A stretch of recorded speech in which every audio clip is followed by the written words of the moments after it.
नमस्ते। क्या कभी ऐसा महसूस होता है कि आप लगातार व्यस्त हैं?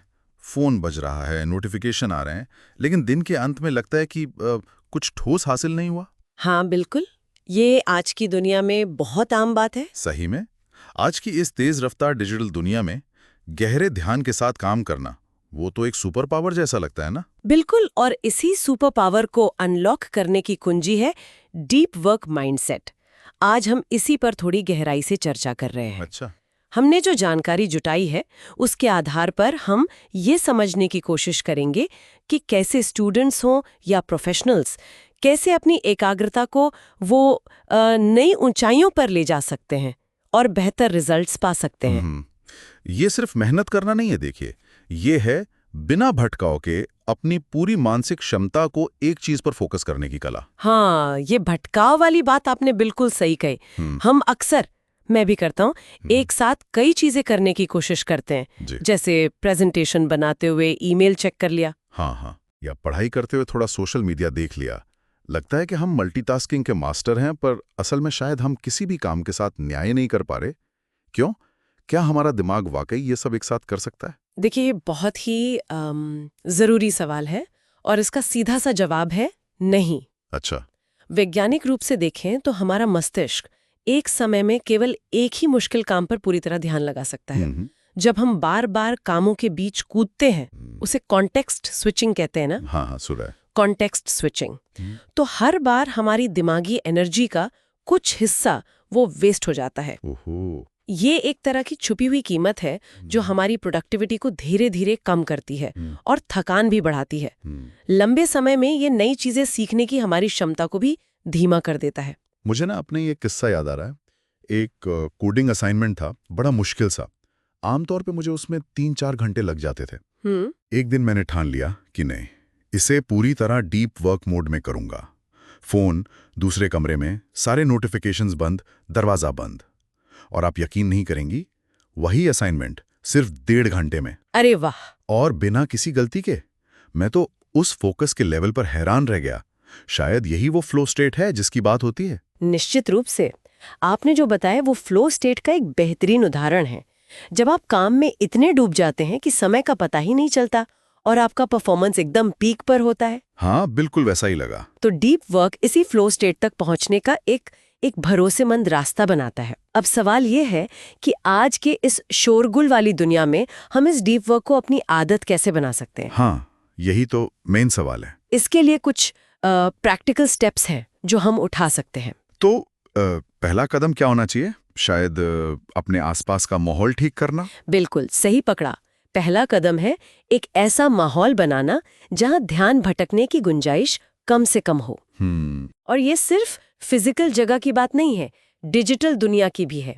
फिजिकल लेवल पे तो ठीक है, एक शांत कोना चुन लें, लाइब्रेरी, घर का कोई कमरा, ऑफिस में अगर मुमकिन हो नॉइज कैंसलिंग हेडफोन्स भी बड़े काम आते हैं। हाँ, वो तो है। लेकिन डिजिटल माहौल, वो शायद आजकल और भी ज्यादा जरूरी है। हाँ, वो फोन की लगातार टुनटुनाहट, मतलब सारे नोटिफिकेशन बंद करना जरूरी है। फोन, लैपटॉप, ईमेल अलर्ट, सब कुछ। देखिए, जब आप डीप वर्क सेशन में हो तो हाँ बिल्कुल, ये थोड़ा मुश्किल लग सकता है शुरू में, पर ये जरूरी है। अच्छा। फिर दूसरा कदम है अपने कैलेंडर में डीप वर्क के लिए टाइम ब्लॉक करना। जैसे आप किसी जरूरी मीटिंग के लिए करते हैं ना, हाँ हाँ, बिल्कुल। वैसे ही शुरुआत में छोटे सेशन रखें, शायद 30-45 मिनट के। फिर धीरे धीरे इसे बढ़ाएं। ये एक मसल की तरह है, प्रैक्टिस से मजबूत होती है। और क्या दिन का कोई खास समय वो बेहतर होता है? मैंने सुना है सुबह का वक्त ज्यादा असरदार होता है। अक्सर लोगों के लिए सुबह का समय बेहतर होता है। वजह यह है कि तब विल पावर ज्यादा होती है और बाहरी दुनिया का शोर भी कम होता है। सही बात है। लेकिन यह हर किसी के लिए अलग हो सकता है। जरूरी यह है कि आप वो समय चुनें और फिर उस पर टिके रहें। जैसे तय कर लिया कि सुबह 9 से 10:30 बजे सिर्फ रिपोर्ट राइटिंग, मतलब सिर्फ रिपोर्ट राइटिंग, कोई ईमेल नहीं, कोई कॉल नहीं। डिसिप्लिन, वो यहाँ बहुत जरूरी है।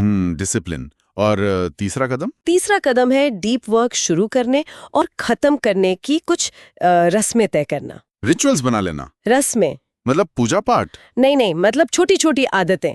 ये आपके दिमाग को सिग्नल देती हैं कि अब फोकस मोड में जाने का टाइम है या अब रिलैक्स करने का। अच्छा, जैसे शुरू करने से पहले पानी की बोतल पास रखना, जो भी फाइल्स चाहिए वो खोल लेना, शायद कोई खास तरह का म्यूजिक लगाना जो आपको फोकस करने में मदद करे। हाँ, ये सही है। और खत्म होने पर 2-4 मिनट का ब्रेक लेना, थोड़ा टहलना या बस नोट्स को देखना, ये छोटे छोटे काम दिमाग को स्विच करने में मदद करते हैं। ये बात तो माननी पड़ेगी, छोटी चीजें बड़ा फर्क डाल सकती हैं। बिल्कुल। और एक आखिरी पर बहुत जरूरी बात, जिसे कैल न्यूपोर्ट शैलो वर्क कहते हैं, मतलब कम महत्व के काम, उनको मैनेज करना। Shallow work? जैसे ईमेल चेक करना। हाँ। ईमेल चेक करना, कॉल करना, छोटे मोटे एडमिन वाले काम, ये भी जरूरी है, ऐसा नहीं कि जरूरी नहीं है, लेकिन इन्हें डीप वर्क के समय से अलग रखना होगा। अच्छा। इनके लिए दिन में अलग टाइम निकाले। डीप वर्क और शैलो वर्क को मिक्स मत कीजिए, इससे दोनों की क्वालिटी गिरती है और आप बेवजह थकेंगे भी। ये बहुत जरूरी पॉइंट है। अक्सर हम इन्हीं शैलो कामों में उलझ कर रह जाते हैं और फिर लगता है कि गहरे काम के लिए तो वक्त ही नहीं मिला। बिल्कुल। तो अगर हम आज की चर्चा के मुख्य पॉइंट्स को एक बार दोहराएं, पहला, डीप वर्क क्या है ये समझें, बिना भटकाव पूरी क्षमता से एक काम पर फोकस। हाँ जी। दूसरा, सही माहौल बनाएं, फिजिकल और डिजिटल दोनों तरह के डिस्ट्रैक्शन हटाएं। बहुत जरूरी। तीसरा, टाइम तय करें, कैलेंडर में डीप वर्क के लिए पक्का स्लॉट रखें। बिल्कुल। चौथा, कुछ रस्में बनाएं, काम शुरू करने और खत्म करने की आदतें डालें। और पांचवा, शैलो वर्क को अलग रखें, कम जरूरी कामों को डीप वर्क के टाइम से दूर रखें। एकदम सही। ये सब बेहतरीन रणनीतियां हैं। हाँ। यहाँ एक और सोचने वाली बात ये हो सकती है कि क्या सिर्फ टाइम तय करने के बजाय अगर हम अपने डीप वर्क सेशंस को अपने पर्सनल एनर्जी साइकिल के हिसाब से सेट करें, मतलब जब हम नेचुरली सबसे ज़्यादा फोकस्ड और एनर्जेटिक महसूस करते हैं, क्या उससे इसके फायदे और बढ़ सकते हैं? अरे वाह, ये तो वाकई सोचने वाली बात है। अपने पीक टाइम पर डीप वर्क करना, दिलचस्प। उम्मीद है कि आज की ये बातचीत सुनने वालों को अपनी एकाग्रता बढ़ाने और ज्यादा सार्थक काम करने की दिशा में कुछ नए आइडियाज और प्रेरणा देगी। ध्यान देने के लिए धन्यवाद। धन्यवाद।